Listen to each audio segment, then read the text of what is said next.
CAG की report को विधानसभा पटल पर नहीं रखा। उसके पीछे की मंशा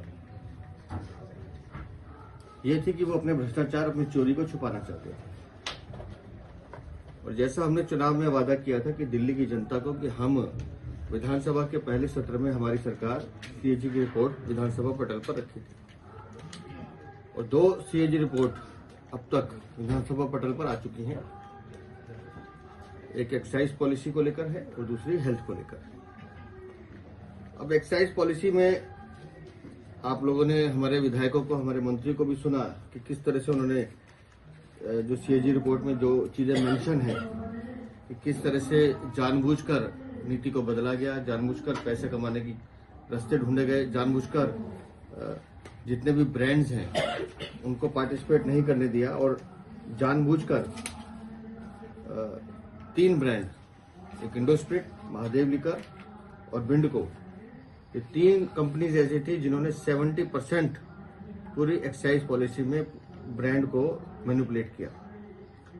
मतलब आपने स्पर्धा भी ईमानदारी से नहीं की, लोगों को काम नहीं करने दिया और जो कर रहे थे उसमें कैसे अवैध शराब को बढ़ावा देना, कैसे चोरी करना, कैसे रेट को मैनिपुलेट करना और एक पर्टिकुलर ब्रांड्स को बढ़ावा देना। मतलब एक बहुत मोटा खेल आम आदमी पार्टी, अरविंद केजरीवाल, मनीष सिसोदिया ने खेला था। और मुझे लगता है कि खुद स्पीकर साहब ने भी पीएससी में वो रिपोर्ट भेजी है। निसंदेह इस पे और आगे तेजी से कार्रवाई होगी, जांच होगी और जितने भी दोषी हैं वो सब इसमें सजा के पात्र होंगे। और इसी तरह से हेल्थ डिपार्टमेंट, मुझे अफसोस इस बात का है कि दिल्ली की सरकार या किसी भी सरकार का ये काम होता है कि हम लोग जनता के लिए सुविधाएं पैदा करें, लेकिन मैं इस रिपोर्ट को देखकर हैरान हूं कि कोविड में जो राशि केंद्र सरकार देती है उस राशि को आप यूटिलाइज नहीं करते हो, लोगों की मदद नहीं करना चाहते हो। तो ये आम आदमी पार्टी की सरकार तो ऐसी सरकार थी जो जनसेवक कम और ये दुश्मन सरकार थी जिसने अपने स्वार्थ के लिए, अपनी लूट के लिए दिल्ली की जनता को मरने के हालात पे छोड़ दिया। सर्जरी के लिए 1-1 साल तक का जगह नहीं है। बेड ऑक्यूपेंसी 189% दिखा रहे हैं। मतलब या तो मरीज एक बेड पे 3 है या जमीन पे सोते होंगे मरीज। इस तरह के खुलासे और किस तरह से अस्पतालों के निर्माण में देरी की गई, किस तरह से रेट्स को एस्केलेट किया गया कि उसमें पैसे कमाने की कैसे हम सोच सकते हैं, नकली दवाइयां देने का काम किया गया। तो बहुत चिंताजनक है। दिल्ली को इन पिछले 10-11 सालों में जिस आम आदमी पार्टी की सरकार ने, मुझे लगता है, लूटने के साथ साथ दिल्ली के पूरे ढांचे को ध्वस्त करने का काम किया है। और एक मुझे लगता है कि इस रिपोर्ट्स के आने के बाद दिल्ली की जनता को ये समझ लेना चाहिए कि आम आदमी पार्टी की सरकार आम आदमी पार्टी की सरकार नहीं थी। ये लुटेरे थे, हत्यारे थे जिन्होंने दिल्ली की जनता को बर्बाद करने की कोशिश की है। और मुझे यकीन है कि भारतीय जनता पार्टी की सरकार माननीय मुख्यमंत्री रेखा गुप्ता के नेतृत्व में निसंदेह अंजाम तक जाएगी। इन सबकी जांच होगी और जितने दोषी हैं उनके खिलाफ कार्रवाई होगी। और साथ साथ जितने भी प्रोजेक्ट्स हेल्थ से जुड़े हुए हैं, जहां डेवलपमेंट के काम होने हैं, जहां स्वास्थ्य सेवाओं को बढ़ावा देने का काम होना है, और अभीम योजना जो केंद्र सरकार की बड़ी महत्वाकांक्षी योजना है जिसमें 2400 करोड़ रुपए दिल्ली के लिए है, इसी पूरे ढांचे को दुरुस्त करने के लिए, उस योजना को भी लागू करके हम दिल्ली वालों को बेहतर स्वास्थ्य सेवा दें, इस लक्ष्य के साथ हम लोग काम करेंगे।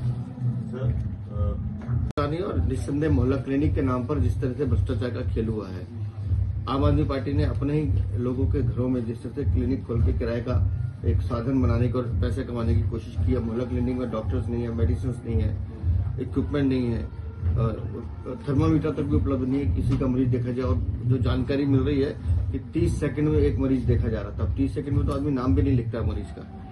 तो उस पर भी जांच चल रही है। और मुझे लगता है कि मैंने जैसे पहले कहा कि कानून अपना काम करेगा, लेकिन हमारी कोशिश है कि अब दिल्ली वालों को बेहतर स्वास्थ्य सुविधाएं कैसे मिले, उस दिशा में सरकार काम करेगी। सर, आयुष्मान भारत संभव है सर? आयुष्मान भारत का हमने पटल में तो ले आए हैं। अब उसका जो प्रोसेस है, लीगल प्रोसेस, उसको देखा जा रहा है। मुझे लगता है जल्दी ये सेवा भी मिलने। सर, ये फिर से सवाल उठा रहे हैं कि महिलाओं को 2500 रुपए देने की बात कही गई थी, कैबिनेट भी हो गया और सदन भी खत्म होने। आप जिसे सवाल उठाना कह रहे हैं, हम उसे रोजगार देना कह रहे हैं। मैंने पहले दिन कहा था कि हम आम आदमी पार्टी वालों को कुछ काम देते रहेंगे। हम फोकस कर रहे हैं दिल्ली के विकास पर, और जो संकल्प पत्र में वादे हैं, वो चाहे महिलाओं से लेकर हो या डेवलपमेंट से लेकर हो, वो सब वादे पूरे किए जाएंगे। उनसे कहिए कि उन्होंने 10 सालों में जो काम किए हैं, जो लूट किया उसका ब्यौरा दें, हमसे सवाल ना पूछें। सर एक सवाल है कि सर दिल्ली सरकार ने यमुना में क्रूज चलाने के लिए टेंडर जारी किया है, तो आपको लगता है कि यमुना सफाई हो पाएगी और ये दिल्ली वालों को एक बनारस में मैं जैसे बहुत विनम्रता के साथ लेकिन आत्मविश्वास के साथ कह रहा हूँ, 3 साल का टारगेट हमने लिया है, लेकिन उससे पहले हम यमुना माँ का जो हमने वादा किया है निर्मल और अविरल बहे वो भी पूरा करेंगे, और जो क्रूज चलाने की बात है वो भी होगा, और यमुना रिवर फ्रंट बहुत सुंदर और बेहतर हम सब दिल्ली वालों के साथ आपके साथ जाके देखेंगे, ये मुझे सामने दिखाई देता है और ये चरितार्थ होगा। Thank you.